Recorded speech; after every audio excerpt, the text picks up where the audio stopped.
Hello hi friends, welcome back to our channel. ఇవాళ day అయితే ఇలా స్టార్ట్ అయిందనమాట మాది.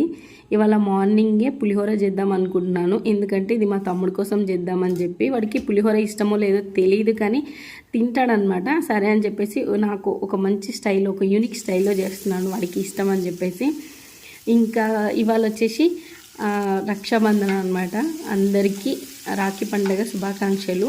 ప్రతి బ్రదర్స్కి, సిస్టర్స్కి నా తరపున నుంచి నేనైతే విష్ చేస్తున్నా. బయట కనిపించే ఆడపిల్లల్ని మీ అక్కలాగానో మీ చెల్లెల్లాగానో ట్రీట్ చేయండి. ప్రతి ఒక్కరూ ప్రతి ఆడపిల్లని రెస్పెక్ట్ ఇవ్వండి. ఇంకెన్ని చెప్పినా ఏం లాభం లేండి, అయ్యేదైతే ఉంటాయి, పోయేది పోతుంటుంది, అట్లుంటుంది. బయట అయితే చూసారు కదా ఎంత దారుణాలు జరుగుతున్నాయో. అసలు 2025 అసలు ఎంత నెగిటివిటీ తీసుకొని వచ్చింది కదా ఇయర్. సరేలేండి, ఇంక అన్నీ మన చేతిలో ఉండవు కదా. ఇంకా ఒక సిస్టర్ అయితే కామెంట్ చేశారనమాట నాకు, సిస్టర్ మీరు చాక్లెట్ వీడియోస్ ఎందుకు అప్లోడ్ చేయట్లేదని చెప్పారు.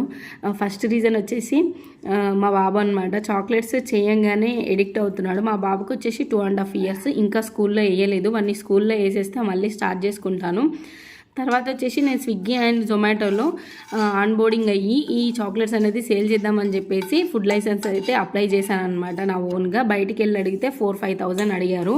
ఇంట్లో కూర్చొని పట్టుబట్టి ఒక 4-5 days కష్టపడి ఫుడ్ లైసెన్స్ అయితే వచ్చిందనమాట. కానీ తీరా చూస్తే జిఎస్టీ నెంబర్ కావాలని చెప్పారనమాట. ఇప్పుడు ఆన్లైన్లో సేల్ చేయడానికి జిఎస్టీ నెంబర్ కంపల్సరీ అడిగారనమాట. సరే అని చెప్పేసి జిఎస్టీ నెంబర్కి అప్లై చేస్తే అది 1 month అయినా రాలేదు, రిజెక్ట్ అయిందనమాట. మళ్ళీ అప్లై చేశాను.